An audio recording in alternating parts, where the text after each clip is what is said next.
අපිටත් අහු වෙන්නේ නේද කමල් අයියේ? செம்ம சீனு, வேற லெவல் சீனு. நம்ம கமால் பிரதர் தான் அந்த வீடியோ போட்டுருக்காரு. சரியா?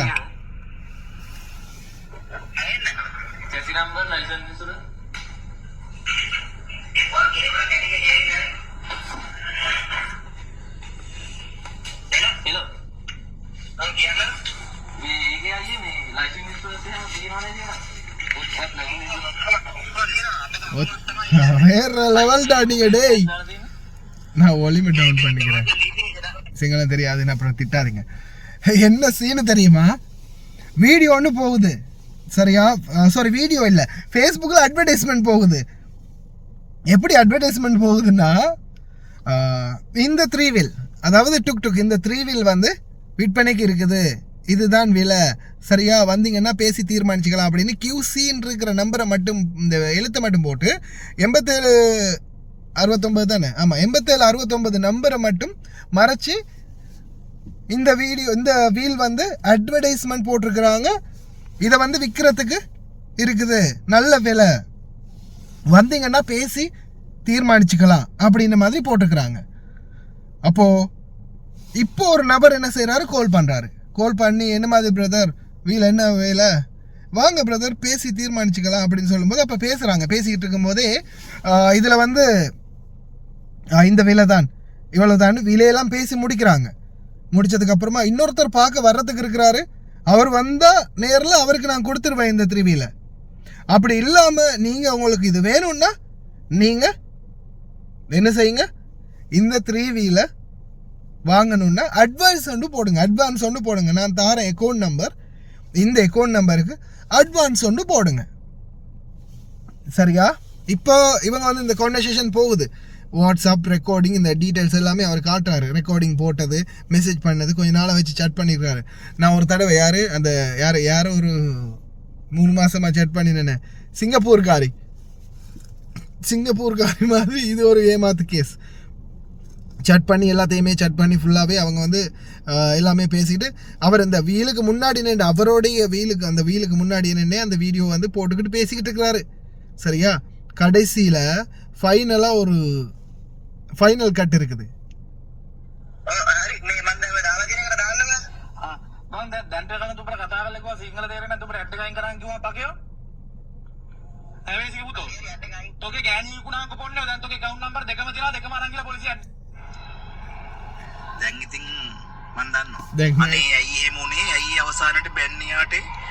கமால் ஐயா என்ன கேட்குறாருன்னா, என்னது வீட்டில் 3 வீல் வாங்குறதுக்கு 2 பேரும் சேர்ந்து பேசுகிறாங்க, டீல் பண்ணுறாங்க, அதுக்கப்புறம் ஏன் அவர் கடைசியில் அந்த அட்டை தூக்கி போடுறா நாயே பேயன்னு நிறைய கெட்ட வார்த்தையெல்லாம் பேசிட்டு அந்த அட்வர்டைஸ்மெண்ட் ஏறா நாய் அப்படின்னு திட்டுறாரு. இந்த ஏன் திட்டுறாங்க, எதுக்கு வீலுக்கு டீல் பேசிட்டு அதுக்கப்புறமா திட்டுறாங்க அப்படின்னு எனக்கிட்டே கேட்பீங்க சிலர் வந்து, அப்படின்ற மாதிரி கமால் ஐயா சொல்கிறார். ஆமாம், சிலர் வந்து அது புரிஞ்சு கொள்வது இல்லை, அதை வந்து திருப்பி கேட்பாங்க, என்ன தம்பி இப்படி போடுறீங்களே அப்படின்னு. என்ன செய்கிறது, நான்லாம் வந்து தெளிவுபடுத்தி கொடுப்பேன். அதிகமாக பேசினாலும் நம்ம பய பிள்ளைக்கு கமெண்டில் வந்து திட்டும். இப்போ என்னன்னா, நல்லா கேட்டுக்கோங்க, இப்போ நான் சாம்பிள் காட்டியே பேசட்டுமா?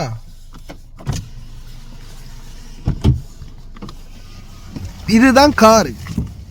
இப்போ நான் ஃபேஸ்புக்கில் ஒரு அட்வர்டைஸ்மெண்ட் பார்க்குறேன். அட்வர்டைஸ்மெண்ட்டில் கார் ஒன்று விற்கிறதுக்கு போட்டுக்கிறாங்க. இப்போ அந்த கார் விற்கிறதுக்கு போட்டுக்கிறாங்க, சரியா? நம்பரோட கார் விற்கிறதுக்கு போட்டுக்கிறாங்க. இப்படி இந்த மேலே இருக்கிற நம்பர் மட்டும் போட்டு சரி கார் விற்கிறதுக்கு போட்டுக்கிறாங்க.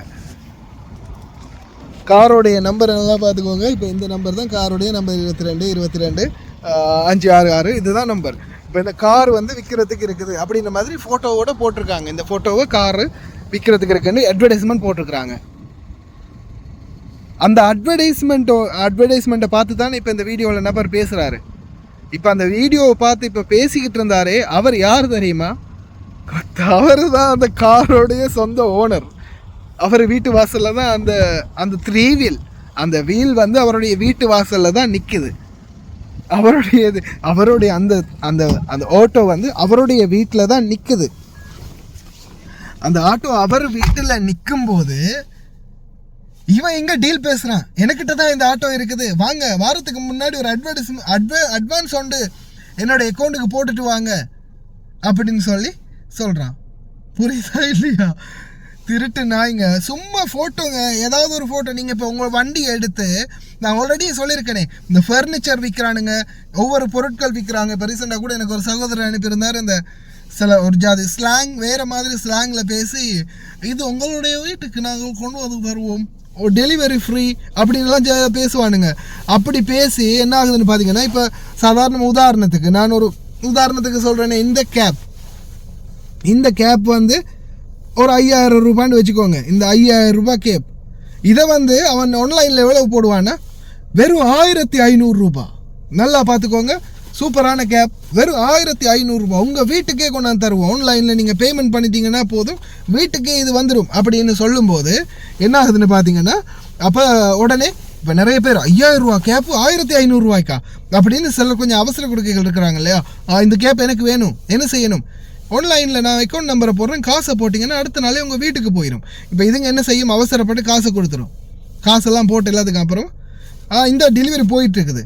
அச்சோ, நல்லா அவங்கள வச்சு செய்வானுங்க. காசு அனுப்பினதுக்கு அப்புறமா அச்சோ வண்டி உடஞ்சி போச்சு சார், உங்கள் வீட்டுக்கு போகிறதுக்கு தான் போயிட்டு இருந்தாங்க, வண்டி உடஞ்சி போச்சு, உங்களுக்கு நிச்சயமாக நாளை அன்னைக்குள்ளே எப்படியாவது டெலிவரி கொடுத்துட்றோம். கேரேஜில் வண்டி இன்னமும் கிளியர் பண்ணலை, வண்டி பெரிய ஃபால்ட் ஆகிருச்சு, நாங்கள் வேறு வண்டி ஒன்று அனுப்புறதுக்கு ஹையர் பேசியிருக்கிறோம். இந்த நாளில் ஹையரும் ரொம்ப கஷ்டம் தானே, ரொம்ப வண்டிங்கள்லாம் ரொம்ப விலையும் கூட ஹையரெல்லாம். எப்படியாவது உங்களுக்கு இன்னொரு வாரத்துக்குள்ளே, சில நேரங்களில் ஒரு மாதம் வரைக்கும் கஸ்டமர்ஸை மனசை தேத்திக்கிட்டே இருப்பானுங்க. அதுக்கப்புறம் இவங்களும் டேய் மயிலாண்டி என்னடா அப்படி இப்படின்னு கொஞ்சம் ஹேல் ஆகின்னு பேசினதுக்கப்புறமா, சண்டை பிடிச்சதுக்கப்புறமா சீன் அப்படியோ கம்முன்னு அமைதி ஆயிரும், அப்படியோ அமைஞ்சு போயிடும். கடைசியில் அவனுங்களும் பிளாக் பண்ணிடுவாங்க, அவனுங்க தொலைஞ்சி போச்சு, போனால் போகட்டும் அப்படின்னு விட்டுருவாங்க. இந்த மாதிரி நிறைய பேர் பட்டிருக்கிறாங்க. இந்த வீடியோ பார்க்குற நிறைய பேர் இந்த மாதிரி ஆப்பு வாங்குறதுக்கு இருக்கிறீங்க, தயாராக இருந்துக்கோங்க. ஆன்லைனில், ஃபேஸ்புக்கில், பேஜுகளில் விற்கிறதுக்கு ஏதாவது பொருட்கள் போட்டிருக்கிறாங்க, நல்ல விலை, மலிவான விலை, வீட்டுக்கே கொண்டு வந்து டெலிவரி பண்ணுவோம். இந்த மாதிரியெல்லாம் வீடியோக்கள் வந்தால் தயவு செய்து நம்பாதீங்க. பாருங்க, டேய் ஓனர்கிட்டே விலை பேசுறீங்களா? நீங்கெல்லாம் எப்படிப்பட்ட ஆளா இருப்பீங்க?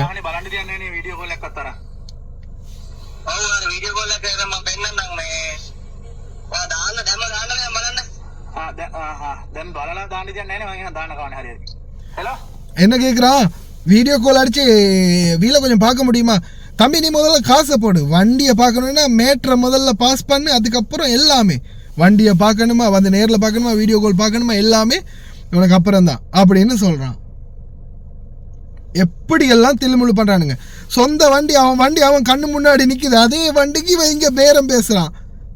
இதுதான் இப்போதைய திருட்டு. ரொம்ப கவனம், கொஞ்சம் மிஸ் ஆகினாலும் சீனு முடிஞ்சது. உங்கள் பணம் இங்கே நான் இந்த நாட்டில், ஏன்னா குறிப்பாக இவனுங்க டார்கெட் பண்ணுறது வெளிநாட்டில் வாழ்கிற தொழிலாளர்களை. ஏன்னா காசு போயிடுச்சு சரி விட்டுருவோம் அப்படின்னு விட்டுருவாங்க இல்லையா? இங்கேருந்து கேஸு போட்டு அது இதுன்னு, நாட்டில் இருக்கிறவனாக இருந்தால் கொஞ்சம் கேஸ் போட்டு அங்கே இங்கேன்னு சிஐடி அது இதுன்னு போய் எப்படியாவது இவனை பிடிச்சிடுவானுங்க. இப்போ பைப்பில் 2 அக்கௌண்ட் நம்பர் அனுப்பியிருக்காரு. அக்கௌண்ட் நம்பர் வச்சு இவரை பிடிக்கிறது தான் பிளான். அதுலேயும் கேமை விட்டுருவானுங்க தெரியுமா உங்களுக்கு? ரோட்டால் போகிற யாராவது ஒருத்தரை பிடிச்சி, பிரதர் உங்கள் அக்கௌண்ட் நம்பரை கொஞ்சம் தாங்களேன், காசு கொஞ்சம் வர இருக்குது, என் அக்கௌண்ட் பிளாக் ஆகிடுச்சு. அவர்கிட்ட காசை வாங்கி, அவருடைய அக்கௌண்ட் நம்பர் வாங்கி காசை போட்டு வச்சுட்டு அவருடைய அக்கௌண்ட்டில் அந்த காசை எடுத்துகிட்டு இவனுங்க போயிடுவானுங்க. அப்புறமா போலீஸ் போய் அங்கே செக் பண்ணி பார்த்தா, சார் அந்த ரோட்டால் வந்து ஒருத்தர் அவசரமாக அம்மாவுக்கு சுகம் இல்லை, அக்கௌண்ட் நம்பர் பிளாக் ஆகிடுச்சு, உங்கள் அக்கௌண்ட் நம்பருக்கு கொஞ்சம் காசு வரும், அதை எடுத்து தாங்க அப்படின்னு கேட்டார்.